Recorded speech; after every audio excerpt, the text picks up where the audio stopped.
Just want to mention two things really quickly. If it seems like my energy is a little lower in this video or my voice is a little different, I'm not low energy, I promise. It's just that at the end of 2024 into 2025, I got sick. Lovely. It's like the fourth straight January that I've been sick, so it's like a new habit now. And at one point I lost my voice even, so even though I've gotten it back, I am still dealing with a cough a little bit, so I'm trying to be gentle on my voice, not go too crazy or anything like that. And also, this video is going up before my favorite games of 2024 video, largely because the longer I wait to put this one out, the more outdated it's going to become. I just wanted to let you guys know that, because that video I'm going to probably be filming after this one, as long as my voice feels okay. I just wanted to make that clear in case it seemed a little weird that my video on 2025 games was out before my video on 2024 games. Just thought that was prudent to mention, but in any event, welcome back to I Want to Talk About, the series where I take a topic, I sit on camera, and I blabber about it. And this is the first long-form video that I'm filming in 2025, so Happy New Year. If you are a returning viewer, welcome back. Glad to still have you here, and if you're a new viewer, welcome. Happy 2025. I hope. And as you can tell from the title today, I want to talk about my most anticipated games of 2025. 2024, as I'll mention in that video when it comes out, was a year that I consider to be kind of sneaky good for new releases. One of those years where in the moment it doesn't feel too exciting, but when you look back you kind of go, yeah, there were some really, really good games. And I feel like that happens with a lot of years. I kind of noticed that when I was doing my favorite games of legacy years videos, where I was like, yeah, there actually were a lot of really good games even in the slower years. I think that's just gaming in a nutshell. Every year is going to have some great games, it's going to have some stinkers, it's going to have some games that land in the middle, but the great games are going to make the year worthwhile. So that's what happened in 2024, and 2025 looks like it's going to be pretty exciting as well. We've got a lot of big franchises returning, a lot of brand new games that we've been waiting years for, which is pretty awesome, and some other stuff that is going to be worth talking about and worth anticipating in this new year. So I don't want to drag this intro out too much. I just want to get into the list, but there's two things I'm going to mention. First and foremost, I don't really have a script over here. It's kind of just like light notes. So if my explanations on why I'm looking forward to a game are, it looked pretty good, don't hound me. I'm not trying to drag the video because sometimes I could do that. And two, this is kind of the obvious point, but all of these games either have a confirmed release date, or at least from just browsing through like the Wikipedia page for 2025 games, are reasonably assumed to be coming out this year. I may joke that I'm a prophet in some videos, but I don't actually have a crystal ball, so if some of these games get delayed into 2026, don't shoot the messenger, I don't make the release dates. I just thought I should make that pretty clear. So let's jump into the list, and before we jump into the list, I just want to point out that no, Grand Theft Auto 6 is not on the list. I'm not a huge GTA guy. I mean, I'm happy the game's finally coming out. I know how long people have waited for it, and maybe I'll play it at some point, but I'm not going to be, like, there day one playing it, necessarily. Also, I wasn't sure if I should put these on the list, but are Hades 2 and Slay the Spire 2 actually coming out this year? Like, for real, not in early access? Because if they are, I'm very excited to play them, but, I don't know. Either way, now we can get onto the list, and this is why I wanted to get this video out first, because a few of these games are already out. Starting off with a re-release, a game that some of you are probably already playing, and I will probably be playing it sometime within the next few days. It might not be a hugely hype one for some, but I am quite excited to play Donkey Kong Country Returns HD. Again, I know it's largely a simple remaster, and I've heard some reviews even say that it's kind of just like a port, so to speak. But honestly, I'm just happy to play this game again because I love Donkey Kong Country Returns. I played it after beating Tropical Freeze and I still had a really, really good time with it, and I'm happy to get to play it again on the Switch without having to deal with waggle controls. Not that the waggle was that bad, but still, you know, it's nice to have a version of the game without it. And honestly, I'm just kind of happy to have anything Donkey Kong Country at this point because Tropical Freeze is now turning 11 this year, and even the re-release of the game on the Switch is turning 7 this year, so it's been a minute since we've gotten some Donkey Kong Country content. So I'm just happy to have something. I'm hoping that Nintendo is getting a new Donkey Kong game ready for the... well, we'll talk about that later in the video. But yeah, Donkey Kong Country Returns HD is already out. Some of you are probably already playing it. I hope you're enjoying it. If you're a fan of the original like I am, I hope it's just as good, and if you haven't played it before, I hope you're having a good time with it. I can't wait to have this sat next to Donkey Kong Country Tropical Freeze on my Switch, hopefully very soon. Okay, sorry if I look a little different. I think my camera was a little too zoomed in, so I just zoomed it back out. But anyway, moving on from there, a game that I'm kind of surprised to be putting on this list, given my past history or lack thereof with the series, but I gotta go with Dynasty Warriors Origins. I have never been one to play Dynasty Warriors. The only games in this series that I've played are the Zelda spin-offs Hyrule Warriors and Hyrule Warriors Age of Calamity.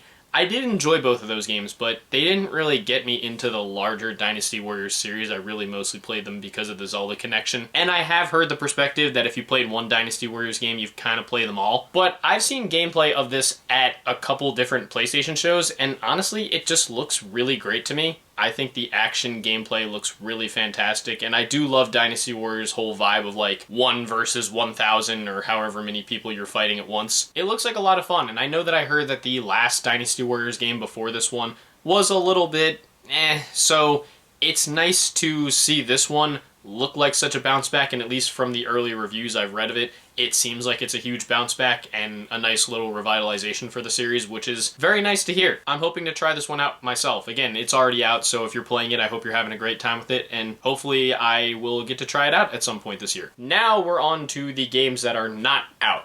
The actual anticipated games. Starting off, one that, again, I'm a little surprised to be talking about, but I am pretty interested in Avowed. And again, I say that I'm surprised because I don't have a ton of experience with Obsidian's games, and the one Obsidian game that I did play was The Outer Worlds, which I know a lot of people really love that game, but I just, for whatever reason, couldn't get into it. I gave it multiple tries, and I couldn't do it. But the early gameplay that I've seen for Avowed has made it look pretty fun. And I am happy that it appears to be going in a slightly more linear direction than The Outer Worlds. I know this is probably just me, and there are a lot of people who might think I'm crazy for saying this, but I think Outer Worlds was a little too open for me. That could just be that I'm not too into a lot of like big open kind of games. So Obsidian kind of knowing themselves and kind of working smarter, not harder, and, you know, avoiding the whole bigger equals better thing is honestly kind of welcome for me. It also helps that because Obsidian is now owned by Xbox, this game is going to be a day one Game Pass title, so I feel like that gives me a lot more incentive to want to play it because, well, I have Game Pass, so what reason do I have to say no? And it's coming out February 18th, so fairly soon, and yeah, I'll probably give that a shot when it comes to Game Pass. Moving on from there, a game that was very recently announced at the Game Awards back in December. I haven't really talked much about the Game Awards in any of these videos yet because I haven't really filmed many videos since the Game Awards. But this game was going to be one of my most anticipated this year no matter what. I gotta go with Split Fiction. I absolutely love Hazelight. I was really into A Way Out, and obviously It Takes Two is fantastic. One of my favorite games and just like one of the most off-the-wall, creative, unique, wild games that I've played in the past few years. That was obviously a Game of the Year winner at the 2021 Game Awards and from a lot of other people. And for me, it was my number 2. Ratchet & Clank Rift Apart came just ahead, but I still loved It Takes Two. So fantastic and so unique. So I have been waiting with bated breath for whatever the hell Hazelight was going to do next because Mr. Fuck the Oscars Joseph Fares is absolutely awesome at what he and his team do.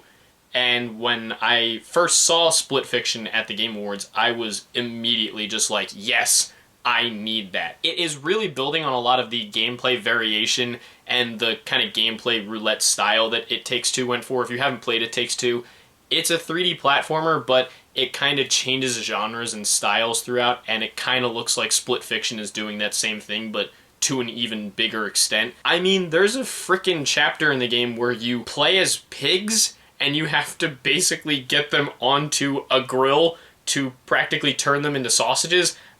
What? Like, I promise, I'm straight edge. I don't engage in anything like that. This is an actually sober concept I'm telling you guys about. It sounds nuts, but again, that's what Hazelight is known for, and they're really good at what they do. So I'm really, really excited to play Split Fiction. It's coming out March 6th, and yeah, this is definitely very, very high on my list as far as my most anticipated games of the year. From here on out, everything that I'm going to be talking about doesn't have a confirmed release date, maybe some release windows here and there, but nothing else is confirmed. So again, if any of these get delayed out of this year, I apologize. But the next game I'm going to talk about is actually 2 games. I'm going to lump them together. They're both re-releases, but the 3D platformer fan in me is really happy to hear that in 2025, we are going to get re-releases of Croc, Legend of the Gobbos, and Glover. That might seem wild for me to say I'm super excited about these because I don't have a ton of experience with either one. I've played like a little of Croc and maybe like a level or two of Glover, just like thanks to emulation or something like that. I don't have a ton of experience with either, but I just adore 3D platformers. That's my favorite gaming genre.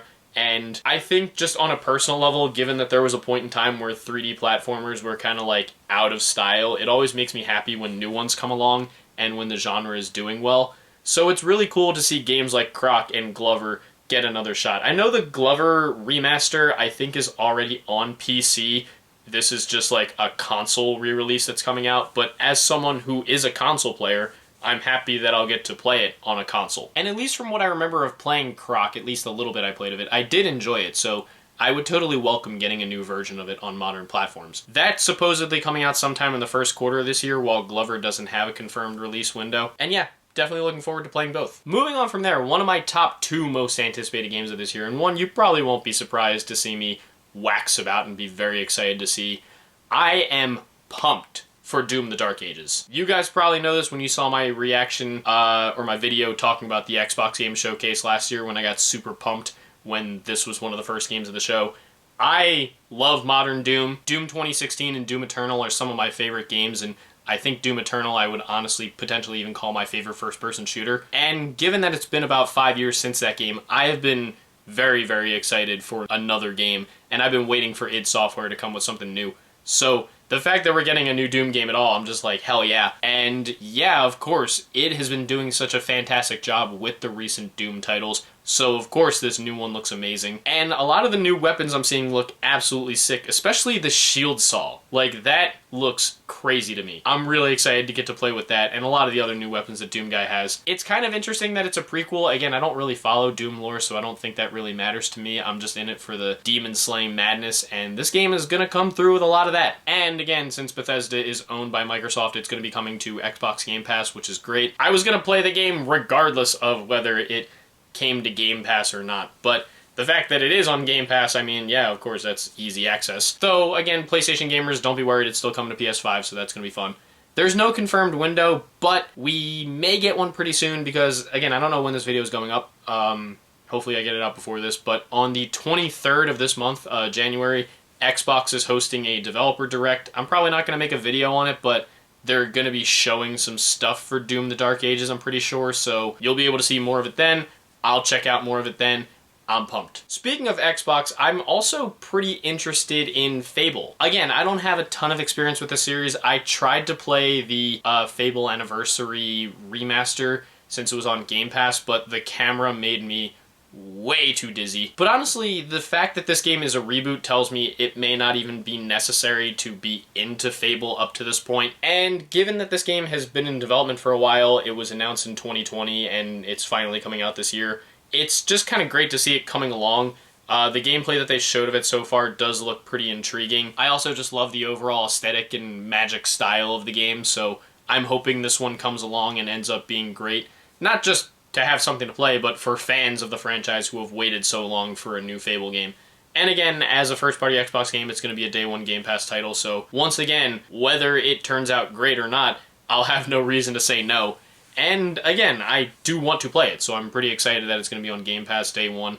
Again, no confirmed release window, but definitely going to be keeping my eye on this one. Now on to PlayStation, the big AAA title they have coming this year, and one that I'm very excited for myself. I definitely am looking forward to Ghost of Yōtei. I've mentioned before that Ghost of Tsushima was not like my game of the year in 2020 like a lot of people, but it was a game that I greatly enjoyed, and I was always going to be really excited for the prospect of a sequel. Sucker Punch is one of my favorite developers, and they've been one of my favorite developers since I was a kid, thanks to Sly Cooper, and I also love Infamous 2. And 1, 2, and second. You know what I mean. I like the Infamous series also. So I was always going to be excited about having more Ghost of Tsushima content, having a brand new game. And yeah, this game is obviously taking some different directions. It's following a brand new protagonist this time around. It seems like Jin's story pretty much wrapped if you played Ghost of Tsushima 1, so I don't think there's a huge reason to necessarily bring him back. The new protagonist does look like a badass, and I am hearing, at least from some comments from the developers, that It sounds like this game is going to be improving on one of my biggest problems with the first game, which was the open world. I found the open world in the first game to not be super exciting, so it's nice to hear that they're going to be improving that this time around. And yeah, I wouldn't be surprised if Ghost of Yōtei comes along and ends up being one of the year's best games. There's no confirmed window, but I will definitely be excited when it drops, and I definitely can't wait to play it. Moving on from there, probably I would easily say my most anticipated game of this year. I know sometimes you save that for the end, but I don't actually want to in this case. I'm just going to say it now. And this shouldn't be a surprise. Metroid Prime 4 Beyond. I mean, can you blame me? This was announced in 2017, and we're finally getting it now in 2025. A game that, when was the last major? 2007 was the last mainline Metroid Prime game. So, finally, 18 years later, Prime 4 is finally here. After the major ending of Prime 3, we're finally going to get the proper follow-up 18 years later. That's crazy to me. Obviously, I love the Metroid series. It's one of my favorites in gaming. You've probably seen me wear my Samus Aran shirt a couple times in these videos. And the Prime games are especially my favorites. Prime 3 is my favorite in the series, in the Metroid series, period. And Prime 1 is right beneath that at number 2. Both excellent games. I do like Metroid Prime 2 a lot, but those two are my favorites. And, you know, I do love 2D Metroid, but Prime was the Metroid sub-series that got me into the franchise as a whole. So I'm more than excited to finally get to play a new Retro Studios game. Again, it's been 11 years since their last proper new game in Donkey Kong Country Tropical Freeze. I'm just happy it's finally time, and the gameplay that they showed at the last Nintendo Direct looked pretty awesome. Again, it was pretty small, but I'm sure we're going to see more gameplay of it very soon. No confirmed window, but again, as soon as this game drops, you know I'm going to be right there. Metroid Prime 4 Beyond, definitely my most anticipated game this year, and I'm so happy that we're finally getting it. Moving over to the indie front, another game that I have been really excited about for a little over a year now, ever since I first heard about it at the end of 2023. I am really pumped for Mouse PI for Hire. This is a new game being developed by Fumi Games and published by Playside Studios. Like I said, I heard of this at the end of 2023, and it looked absolutely unbelievable to me. If you don't know what it is, well, the poster gives you a really good impression, but it's pretty much like a fast-paced first-person shooter, but with like a black and white rubber hose 1930s golden age of animation visual aesthetic. The black and white obviously is akin to early Mickey Mouse cartoons, and the game kind of, I would say, I've heard other people call it this, and I would kind of agree. It's like if you took Doom and Cuphead and kind of smushed them together, but honestly, I love that. I mean, the gameplay looks obviously fantastic, super fast and super fun, and the rubber hose aesthetic, I mean, there are very few ways to me that you can screw up a game or an animated piece or anything that has this kind of rubber hose aesthetic, so combining it all together, this game just looks peak. Like, this looks like the true peak of video gaming to me. As soon as I first saw it, my mind was blown, and I'm very excited that it looks like we're finally going to get to play it this year. Again, there's no confirmed window, but, you know, this is probably a very small development team, so let them take as long as they need to. Definitely going to be there when this one drops. Moving back to the Nintendo front, I definitely got to say I'm pretty interested in Pokémon Legends Z-A, or as I sometimes like to jokingly call it, Pokémon Legends ZA. I've talked in previous videos about how much I enjoyed Pokémon Legends Arceus. That was a game that came out in 2022, of course, and I was excited about that as soon as I heard it was announced because, for a little personal anecdote that I've told before, when I once worked a retail job, I had a coworker who basically pitched to me practically a Pokemon game, but in the style of Breath of the Wild, and that's what Legends Arceus kind of turned out to be. It was exactly as I pictured it in my head, and it turned out to be a really great game. It was the first mainline Pokemon game that I actually beat, and it got me excited for the franchise. And with how much I enjoyed Legends Arceus, I was definitely excited about the concept of another Legends game coming along. And I understand the skepticism about this one because of the fact that Pokemon Scarlet and Violet came out, and yeah, we know how those games performed. I did enjoy Scarlet, but, you know, it did barely run. It kind of crawled in many pockets. So, of course, I understand the skepticism there, but I'm still excited to play this game because of how fun the gameplay loop of Legends Arceus was. And I'm also excited because, even though my dumbass, when I saw the trailer, thought for some reason we were going back to Johto, this game is actually set in Kalos, which was the Gen 6 region, the Pokemon X and Y region, and I'm excited about that because even though, like I said, I only really got into Pokemon recently in terms of actually being able to beat the games. Pokemon X was a game that I actually played a fair bit of. It got me back into Pokemon for a little bit. I really enjoyed the changes to the formula in that game. And Kalos was a region that I really enjoyed. So I'm very happy that we're finally getting to go back to Kalos. Especially because compared to other regions, it seemed like they just kind of dropped X and Y and then basically forgot about Kalos. Like, at least Sun and Moon ended up getting Ultra Sun and Ultra Moon, and the Switch games, Sword and Shield and then Scarlet and Violet, got, like, DLC expansions. In the case of X and Y, it was like they dropped this game and then just kind of forgot about Kalos. So it's nice that we're finally getting a new game in the world of Kalos. Again, there's no release window, but again, rest assured, I'll be very excited when this drops. Moving on from there, again, another bit of a surprising one, even though I do have a little more history with the franchise this game is based on. I am really fascinated by Shadow Labyrinth. It is weird for me to explain that this game is based on an episode of an Amazon Prime show, Secret Level, that is based on the Pac-Man series, but it's actually a human with a Pac-Man-like character following him around. Once again, much like I was saying with Split Fiction, I don't drink and I don't smoke. I am a sober person. I promise I am not high or anything like that. But yeah, it's definitely a goofy concept, and it feels even more goofy because earlier today, as of the time of the filming of this video, January 18th, I did finally check out a few episodes of Secret Level. I didn't really watch the whole thing because it didn't really grab me that much, but I did watch the Pac-Man episode, and again, it was a trip. So even when I heard about this game at the Game Awards, I was like, that sounds ridiculous. But the gameplay actually looks pretty sweet. It's like a Metroidvania, so it's not even really like a Pac-Man maze type game. But I think it's using the Pac-Man IP pretty interestingly. It's a really wild change of pace for the Pac-Man IP, and while I, as a simpleton, probably would have just been fine with like a Pac-Man World 2 remake, this does look fun, so I'm definitely curious to learn more about it. There's no confirmed window, so we're going to have a little more time to learn about it, but hopefully it ends up being great. Moving on with what's actually the last game that has a proper confirmed title, so to speak, I am definitely fascinated by South of Midnight. This is a new game from Compulsion Games, the studio behind We Happy Few, which, I'll be honest, yes, saying that out loud doesn't exactly sell the game necessarily, because We Happy Few was kind of just, really great writing, really forgettable gameplay. But looking at the footage of this, it's actually really surprisingly interesting to me. I'm not sure if the combat style will be my thing. I have heard some comparisons to Souls combat, which, as many of you know, I'm not huge into Souls-like, so But I adore this game's stop-motion visual style and how painterly it all looks. Like, it almost looks watercolor-like, and it's just really arresting and eye-catching. The Southern Folktale aesthetic also looks pretty awesome, and like I said, after We Happy Few's gameplay left me pretty dry, it's cool to see that Compulsion is making something that looks far more interesting and polished as a game. We Happy Few had some interesting writing, but probably didn't need to be a game in my opinion, but this game actually looks like it's utilizing gameplay really, really well. So I'm definitely excited by that. And again, this game is Xbox published because Compulsion Games is owned by Microsoft, so it's going to be a day one Game Pass game. So once more, what reason do I have to say no? No confirmed release window yet, but like Doom, this game is going to be at the Developer Direct that's happening in a few days, so hopefully we'll hear about the release date then. Next up, like I said, a couple upcoming games that are different sides of totally different coins.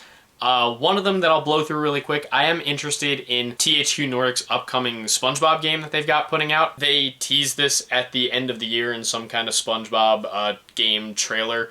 I don't know what it is, but I've really enjoyed THQ Nordic's output with the SpongeBob games thus far, so of course I'm more than ready to see what's next. Or as SpongeBob would say, and again, I can't do this super well because of my voice, but I'll try my best, I'm ready! And they haven't confirmed who's developing it, but I hope they bring Purple Lamp Studios back because between the SpongeBob games that they've made and also Epic Mickey Rebrushed, they've been making some magic as of late. Who knows, again, there's no confirmed window, but hopefully we hear about it sooner rather than later. And I'm also excited for the upcoming Virtua Fighter game that's coming out. I don't have much experience with this franchise, but again, it's pretty awesome to see it come back. Given that Virtua Fighter 5 came out like in 2006 or 7, it's cool to see a brand new game finally come along. What they've showed of it, which is not a ton, does look pretty interesting, and it is the first title in the series to have a story mode apparently, which is pretty interesting. And of course, it is Ryuga Gotoku, who is doing this game, and they've done the Like a Dragon series, so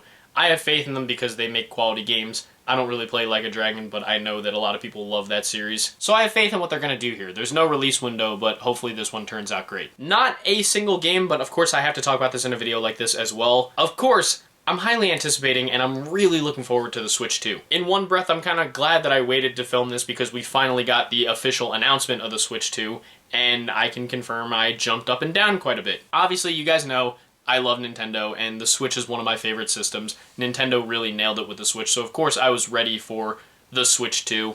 I know there's been a lot of talk about it being called the Switch 2 because, oh, it's not weird enough, or, you know, it's Nintendo playing it safe, but, I mean, wasn't being too weird what kind of killed the Wii U? Like, if anything, I'm kind of okay with Nintendo playing it safe because they're playing it safe with the follow-up to one of the highest-selling systems of all time. If anything, Switch 2 does properly communicate, yes, this is a brand new Switch. So that's fine by me. And even if the concept of it just being a more powerful Switch is really all it is, that's fine by me. I know that Nintendo is known for making kind of kooky concepts and all, but I've been saying ever since the release of the Switch back in 2017 that I kind of figured that the Switch would kind of just be like a less egregious version of the iPhone for Nintendo, where they just kind of release new variations every couple of years, and that's what it looks like they're doing with the Switch 2. Although it is kind of interesting that the Joy-Con seems like it's going to be able to be used as like a mouse now. I guess Nintendo already combined the worlds of console and handheld, so why not combine the worlds of console, handheld, and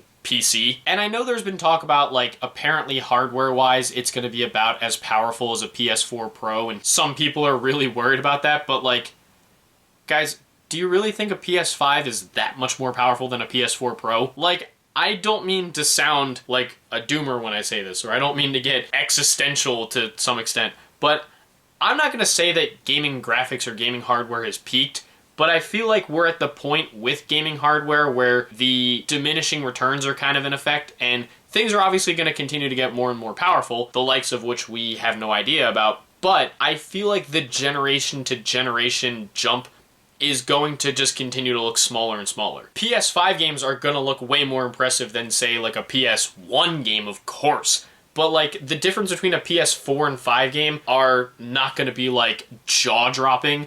I already don't think they necessarily are.